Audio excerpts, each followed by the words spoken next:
삶의 신학을 더하는 신학 플러스. 오늘은 지난 시간에 다뤘던 특별 계시의 내용에 이어 제7장 성경에 대해 이야기 나눠보겠습니다. 성경이 우리 신앙의 유일한 규칙이라는 말은 많이 듣지만 그 본질에 대해 깊이 아는 것은 또 다른 문제인 것 같습니다. 오늘도 헤르만 바빙크 교수님 모시고 지혜를 구하겠습니다. 교수님 안녕하세요. 네, 안녕하세요. 다시 뵙게 되어 반갑습니다. 교수님, 많은 기독교인이 성경을 하나님의 말씀으로 믿고 읽지만 정작 성경이 어떻게 하나님의 말씀이 되는가에 대해서는 깊이 생각해보지 않는 것 같습니다. 책에서 성경은 계시 자체가 아니라 계시를 알 수 있는 기록이다라고 하셨는데요. 이 말씀이 참 중요하게 다가왔습니다. 계시와 성경의 관계, 조금 더 쉽게 설명해 주실 수 있을까요? 네, 좋은 질문입니다. 하나님께서는 말씀이나 사건, 즉 계시를 통해 자신을 드러내셨습니다. 예를 들어 하나님께서 모세에게 나타나 말씀하신 사건이 바로 계시입니다. 성경은 그 계시를 받은 사람들이 하나님의 특별한 영감을 받아 기록으로 남긴 것입니다. 따라서 성경은 계시의 기록이라고 할 수 있죠. 계시가 원본이라면 성경은 그 원본을 가장 정확하게 담아낸 악보라고 비유할 수 있겠습니다. 계시는 하나님의 자기 표현 그 자체이고 성경은 그것을 담아낸 그릇이라는 말씀이시군요. 그렇다면 기록되지 않은 계시도 있을 수 있다는 의미인가요? 성경이 계시의 전부를 담고 있다고 말할 수 있을까요? 아주 예리한 질문이십니다. 요한복음 마지막 부분을 보면 사도 요한이 예수께서 행하신 일이 이외에도 많으니 만일 낱낱이 기록된다면 이 세상이라도 이 기록된 책을 두기에 부족할 줄 아노라 라고 말합니다. 모든 계시적 사건이나 말씀이 성경에 기록된 것은 아닙니다. 하지만 우리는 성경이 우리의 구원을 위해 필요한 모든 계시를 충분하게 담고 있다고 믿습니다.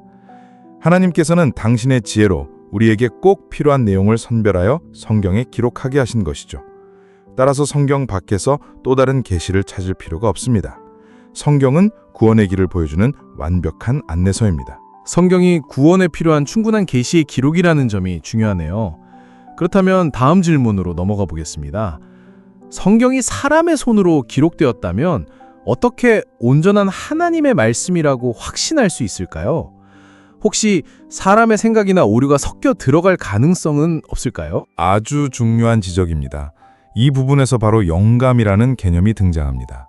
성경의 영감은 하나님께서 저자들의 개성, 문체, 지식, 경험을 그대로 사용하시면서도 성령의 특별한 감동을 통해 당신의 뜻을 오류 없이 정확하게 기록하도록 하셨다는 것을 의미합니다. 하나님께서 저자들을 로봇처럼 기계적으로 사용하신 것이 아닙니다. 오히려 그들의 인격과 삶 전체를 사용하셔서 당신의 말씀을 유기적으로 기록하게 하셨죠. 마치 아름다운 음악이 작곡가의 영감과 연주자의 개성이 어우러져 탄생하는 것과 같습니다. 작곡가는 하나님이시고 연주자는 성경 저자들인 셈이죠. 연주자의 비유 정말 와닿네요.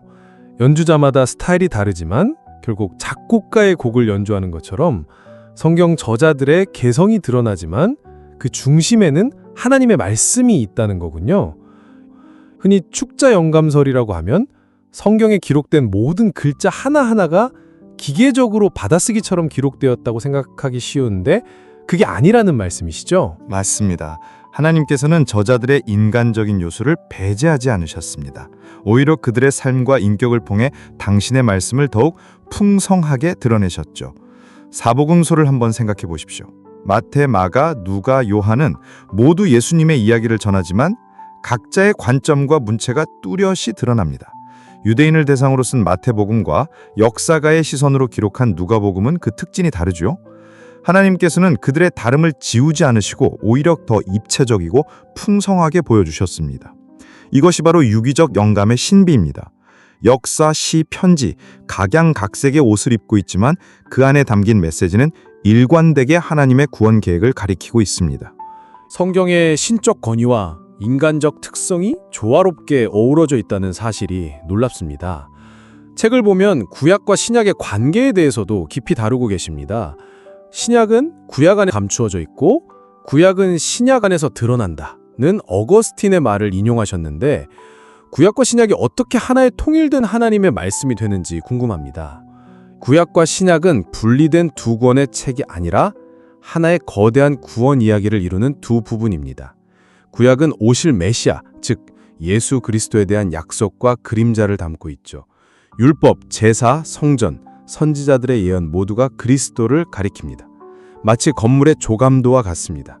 그리고 신약은 그 약속이 성취된 실체, 즉 예수 그리스도의 오심과 그분의 사역, 그리고 그로 인해 세워진 교회의 이야기를 담고 있습니다.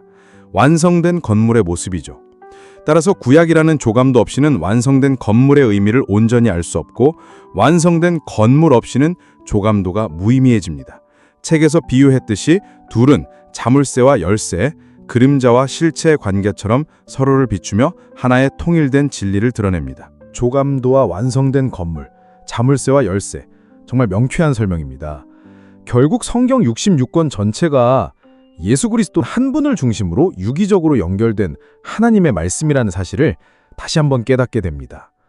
마지막으로 이 시대를 살아가는 성도들이 성경을 어떻게 대하고 읽어야 할지 조언 한 말씀 부탁드립니다. 우리는 성경을 단순한 역사책이나 윤리 교과서로 대해서는 안 됩니다. 성경은 오늘날에도 살아있고 운동력 있는 하나님의 말씀입니다.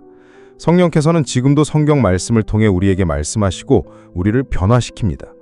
따라서 우리는 성경을 읽을 때 지식적인 호기심을 넘어 겸손한 마음으로 성령의 조명을 구해야 합니다. 이 말씀을 통해 하나님께서 나에게 무엇을 말씀하시기 원하시는가를 묻는 자세가 필요합니다. 한 가지 실제적인 방법을 제안하자면 익숙한 시편 한 편을 읽으실 때 단순히 분석하기보다 그 시편의 고백을 자신의 기도로 삼아보는 것입니다.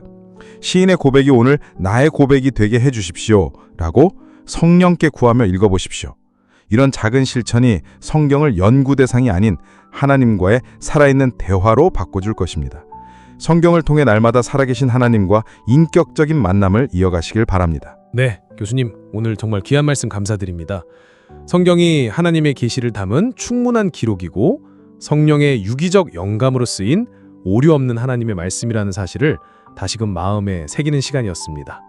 삶의 신앙을 더하는 신앙 플러스 오늘은 여기까지입니다. 다음 시간에는 제8장 성경과 신앙 고백이라는 주제로 찾아뵙겠습니다. 감사합니다.